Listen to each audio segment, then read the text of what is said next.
as a mechanic, I thought it might be relevant, informative, for me to give a few little anecdotes I've picked up over the years in the industry. Since I get up and do this stuff every day, I work on these things all the time. I've seen the behavior of some of these companies, especially GM, from the inside. Um, and since all three are coming before Congress asking for money, everyone's talking about this. Thought a few nice little stories might help to understand how they operate better. First off, I'll start early on and work my way forward.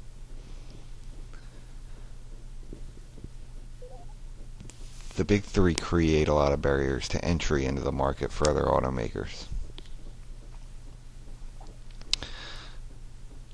This is most easily evidenced by the case of Preston Tucker. Preston Tucker had designed cars his whole life, but never was able to get into the auto industry and get them to accept his designs. He had to form his own company. He did this in the late 40s, in the post-war period, when a lot of Americans finally had money to spend, many for the first time, on a new automobile. He was barely able to get the capital to build the factory, and could only ever wound up producing 50 cars. But the design for the car he produced, the Tucker Torpedo, was years ahead of its time. It had things like fuel injection and seat belts, both of which were unheard of at the time. Seat belts weren't in many cars, and fuel injection wouldn't become standard until the late 80s. Had many other different luxury features. The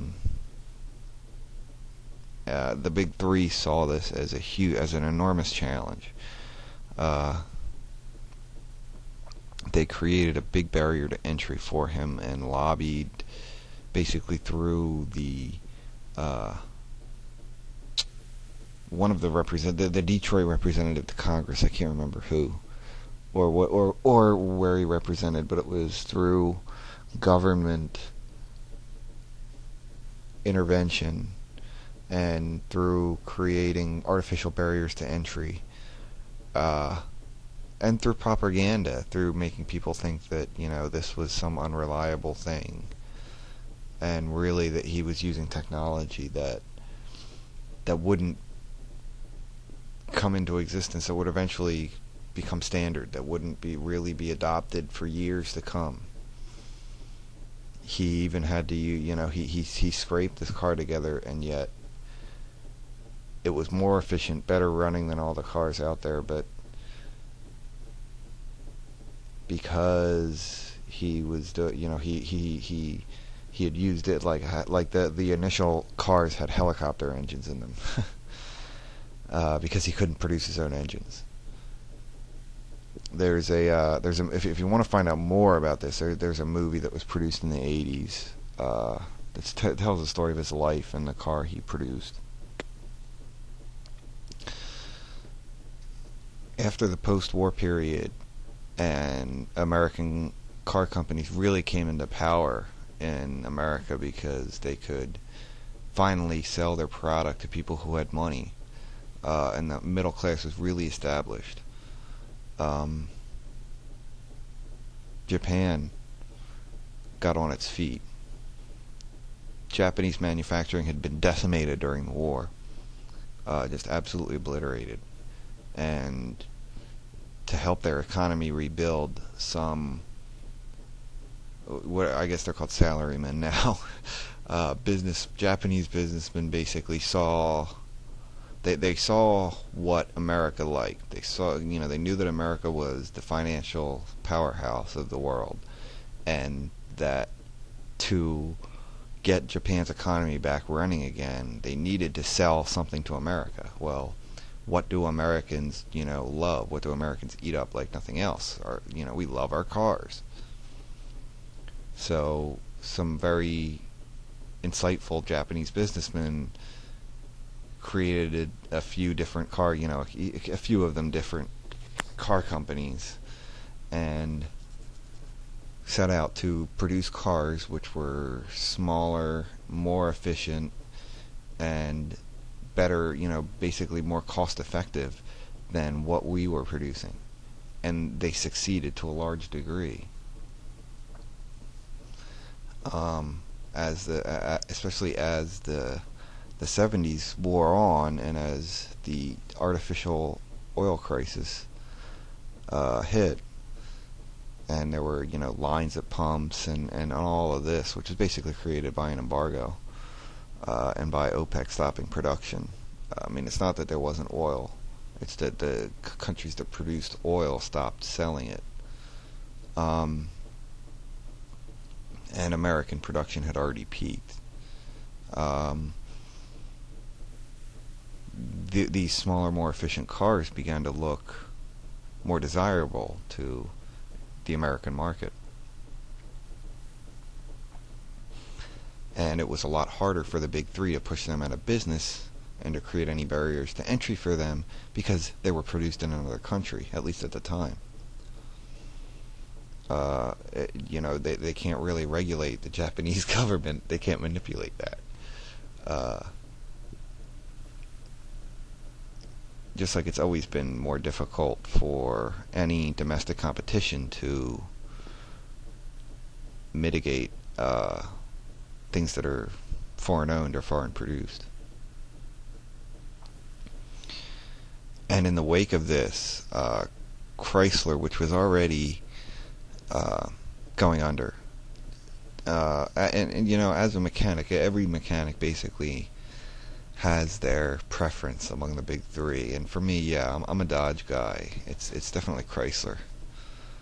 And a lot of it has to do with the fact that they're not only are they the innovator, they always seem to come out with new ideas first. They do it better than the other three. They do it more cost effective and more efficiently than the other three, and they're not quite as monopolistic as, say, GM, who just clamps down on anything that's under their control. So in the late 70s, Chrysler was failing. They were going bankrupt. And what they did was hire a guy by the name of Lee Iacocca to come in and turn their operation around. Lee Iacocca had designed the Ford Mustang. He had worked as an auto designer for Ford for a number of years, and they basically fired him and continued to use his designs. He went and worked for a company called American Motors, which was, they were popular in the late 70s. And then after being hired by Chrysler, designed a car which would help convince Congress that they could save themselves. And this car was the K car. The K car was more efficient, could be more cheaply produced than what was being produced at the time, and was basically overall a more efficient car than what was currently on the domestic American market.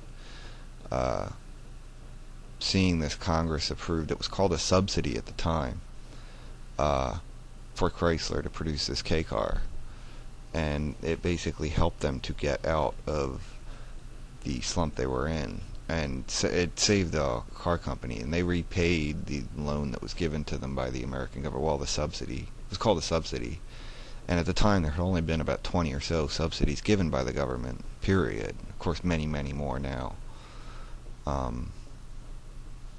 And the K car, because of its efficiency, could have all kinds of things put on it. In 1985, they put a minivan body on it and created the first minivan. Went on to create a lot of different cars. They started with the Aries and the Reliant, and then put all kinds of other different bodies on the same frame, the K car. In 1981, a guy by the name of John DeLorean tried himself to start his own car company. He didn't have the capital to do this either, but he went around lobbying governments to try and get the capital to produce cars. What he wound up getting the capital from England, and therefore he built his factory in Northern Ireland not only for labor, because there was a lot of unemployed at the time there, but to fulfill the taking of the English subsidy. His car basically failed because it was just a luxury sports car introduced at the time when the country was basically in a recession. Not so much because of connivance from the big three. But since that time, they've known that something like this could happen. And, they should basically be allowed to sink or swim. This has been coming for years, and, it's their fault for producing big trucks and SUVs